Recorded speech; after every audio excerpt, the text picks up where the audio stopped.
Before we get to the second-generation Mercedes-Benz GLC300 Coupe, let's discuss this vehicle segment. It's been 15 years since BMW launched the X6 at its South Carolina factory. The X6 was the first product of an almost totally German fascination with SUV, coupes, with the ill-fated though soon-to-be reborn Acura ZDX as the only other example of the breed I can think of. The idea is that by adding a swoopy rear end, the sport part of the SUV moniker is emphasized. The nuts and bolts of these vehicles, from a manufacturer's point of view, is that by slicing off a little bit of sheet metal and a couple cubic feet of luggage space, it can charge customers more money for a more stylish, sportier-looking though largely already R&D product. Last I heard, profit margins on vehicles like the X6 and the GLC Coupe are something like 20% greater compared to normal SUVs. After the X6, BMW launched the X4, a coupe-ified X3. Mercedes came out with both the GLE and GLC coupes. Audi produces a Q4 e-tron Sportback. Sportback equals SUV coupe, the Q5 Sportback, the Q8 e-tron Sportback, and the gas-powered Q8 that is essentially a coupe version of the Q7. Porsche even makes the Cayenne Coupe. Looking at the new 2024 Mercedes-Benz GLC300 Coupe, I still remember the discussion around the dinner table that night near Spartanburg, South Carolina, way back in 2008. To summarize, where does BMW get the gall to call this thing a coupe? Here we are, a decade and a half later, and I still have questions, some of which are even pertinent to the new GLC Coupe. What's it all about? Like the standard GLC SUV it's based upon, the all-new GLC Coupe is a bit larger than the one it replaces. That's generally a good thing, as that way you can recover a bit of the luggage space you gave up by buying the coupe variant in the first place. Most of the growth is in the length, where the GLC Coupe is now 1.2 inches longer than the first-generation vehicles. Height increased by ½ inch, yet width remains the same. It's worth noting the front and rear tracks have swelled by 0.2 and 0.9 inch, respectively, and the latter growth should help with handling. According to Mercedes, the drag coefficient improved from 0.30 to 0.27 candelas, which is hard to believe as that's literally the same as the new Toyota Prius.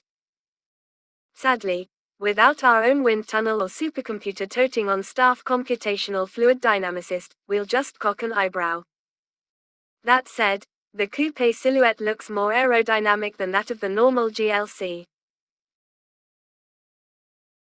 The biggest visual difference between old and new is seen up front. The revised face is best described as cleaned up. It still looks like a GLC family member, but the Botox has worked wonders. Gone is the thick, regular Mercedes grille in favor of a version of the now familiar AMG grille, the one with a stylized propeller growing out of either side of the still massive Mercedes emblem. This new grille gives the GLC Coupe a more continental, mustachioed appearance. Every bit of the fascia is cleaned up, and the changes constitute a pretty big improvement when glancing back at photos of the old one. All the shapes are better, and while the amount of plastic might very well be the same, the face now looks like it's hewn from higher-end materials. I stare at cars for a living, and from the side, it's difficult at first glance to tell the old Mercedes-Benz GLC Coupe from the new. The 2024 model gets a makeover using Mercedes design boss Gordon Wagoner's latest twist on his sensual purity design language, which in this case means the hard character line, or a line, no longer runs across both doors but is instead split in two. The line is now found over each wheel where it's used, quite effectively, to break up the visual mass inherent to those body sections. But you need to be a real design nerd to pick it out. The casual observer, if they even notice, will just think the new one looks a bit less bulky. You will soon see this new divided character line looking its best on the upcoming CLE Coupe.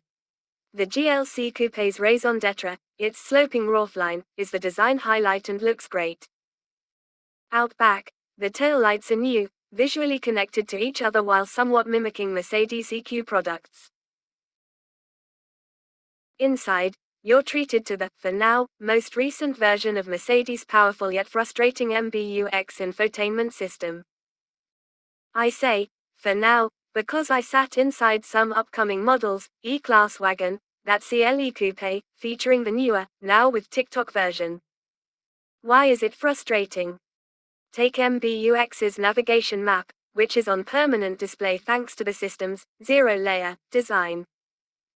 Think of the map as your computer's background and all other functions are like apps on your desktop. I've used this in vehicles like the Mercedes EQS that has a massive 17.7-inch screen. But here in the GLC Coupe with its smaller 11.9-inch center display, the apps that are atop the zero layer eat up too much of the map's real estate, rendering it less useful. You can swipe away the bottom apps, though not the ones up top, to enlarge the map, though this seems to freeze it in place. Would Apple CarPlay solve this? Sure. But then you'd lose the turn-by-turn instructions in the head-up display. That's just one example of many MBUX quirks. As far as the cabin's quality goes, it's on par with modern Mercedes interiors, and it features a solid mix of leather, high-quality plastics, and optional wood veneers. We sampled a couple of different GLC coupes, one of which had a carbon fiber finish on the dash. Go ahead and pass on that. The squished circle air vents were flattened to increase outward visibility, that's commendable, but I have a feeling they will date the interior thanks to the late 70s vibe I got from them. Plus, they're simply not as elegant as the former generation's round vents. Because of the new GLC Coupe's larger size, both rear seat room and cargo space are improved, the latter by 1.6 cubic feet for a total of 19.2 cubic feet with the rear seats up, or 52.6 cubic feet when folded flat.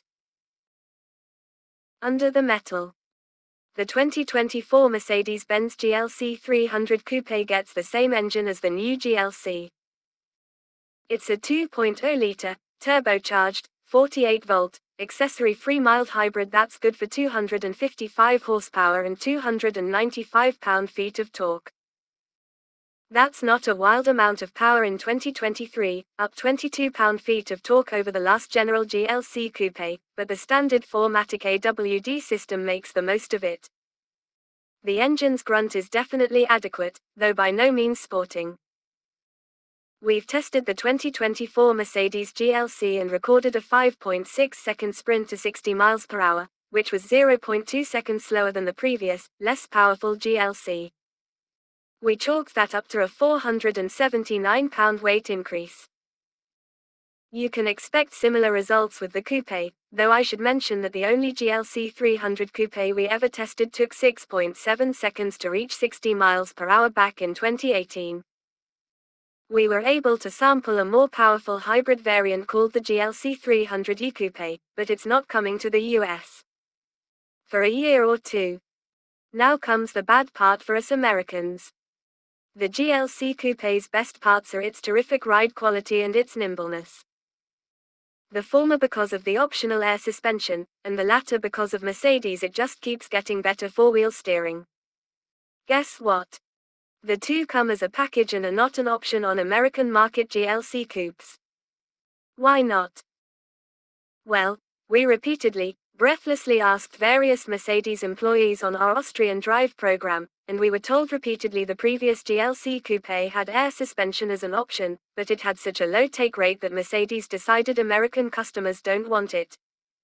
I incredulously pointed out that US dealers order the cars, customers just show up, point, and say, gimme, and therefore it was the dealers who weren't ordering the air suspension. Do not blame your customers. How do you say deaf ears in German?